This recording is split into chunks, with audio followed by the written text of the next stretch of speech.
Hey everyone, you're live with Eric, and we're here at the Hacienda in Playa del Rey. I have here with me here Brooke Anne Smith from the movie Mischief Night. Hey Brooke. Hey. Hey, thanks for coming on. Mischief Night. Let's talk about Mischief Night. What's the significance of Mischief Night? So Halloween gets all the fun, right? Everybody always celebrates that. But Mischief Night is the night before Halloween where people kind of get into trouble and get into mischief. It's kind of pranks and, toilet paper in people's houses and, all that fun stuff.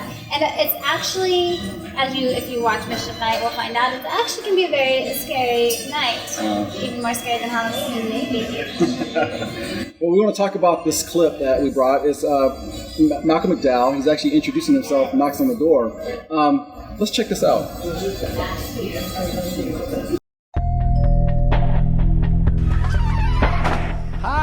Hi. You're very cute. May I ask you, are you alone here tonight? There's a lot of crazies out here. The night before Halloween.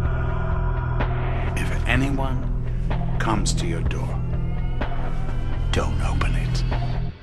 Hello? I think there's someone here. Wow. Like most teenagers, rebellious, just going to answer the door. So I have that rebellious nature in me a little bit, kind of going against the flow. But at the same time, I don't think I'm going to be opening my door to people. I don't know. Yeah. I'm a little more guarded than that, like as far as safety is concerned, because you have to be living in LA and all that. But well, that makes sense. Well, I can definitely say there are a lot of twists in this movie. It's definitely a watcher. How did it feel working with your actors?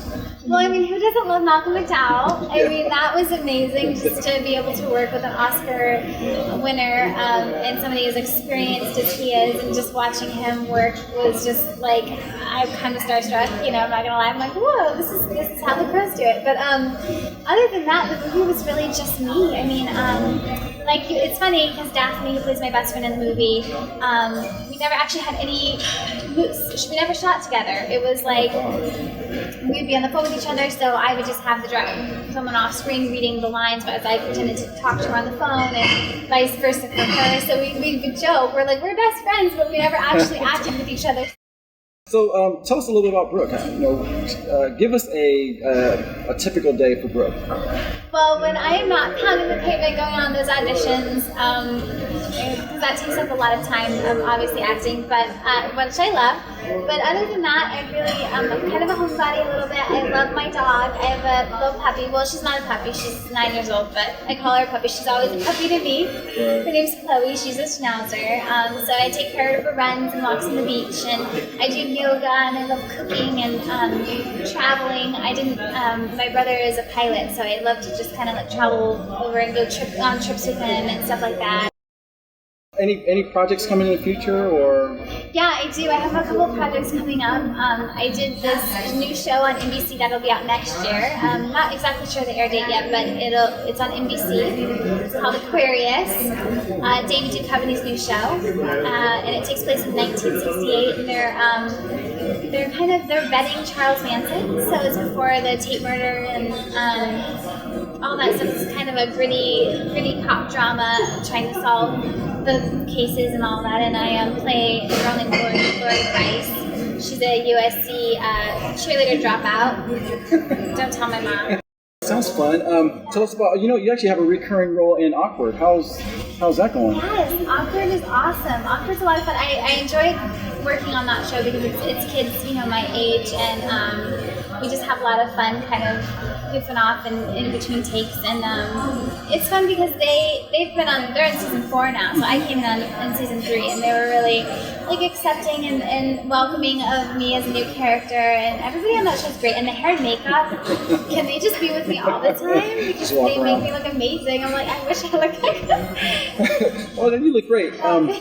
But do you do anything outside of the acting part? Do you have any charities or anything like that going on? Yeah, actually, I'm a big advocate for this charity, Champions Against Bullying. I was severely bullied growing up my whole life, really. So I really wanted to get on board and help kids and teenagers deal with what happens when I feel so alone and nobody accepts me and nobody loves me and you kind of just feel lost. And I really love doing my part in helping people feel like, no, if you're not lost, you're okay just the way you are, and it's all good, it's all going to be okay. Because, as a teenager and a young person, you feel like school, like this is it, Right. Everything's a big deal. But I think Champions Against Bullying kind of shows people that there's life outside of it, and that you'll get through it and life gets better, and kind of teaches you how to deal with bullying, and that it stems from their own insecurity, and not to let it hurt you as much as possible, because it's a hard thing to go through. It really is. I can imagine. That's a pretty awesome cause. Thank you for doing that. That's It's my pleasure. I love being able to be an advocate for that. Right. Well, thanks for coming on. How can people?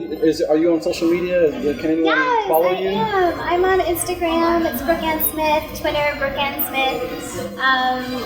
Say, which is a new thing. I don't know if people know who say, but it's like an up and coming thing. Facebook, just Brooke Anne Smith. I keep it simple. Okay. Well, we'll put more of that at the end of the credits, and you'll see how you can actually follow her. Well, thank you for coming. Thank you so much. Appreciate you spending time with us today. Thank you. And you're live with Eric. Stay tuned. Hi guys.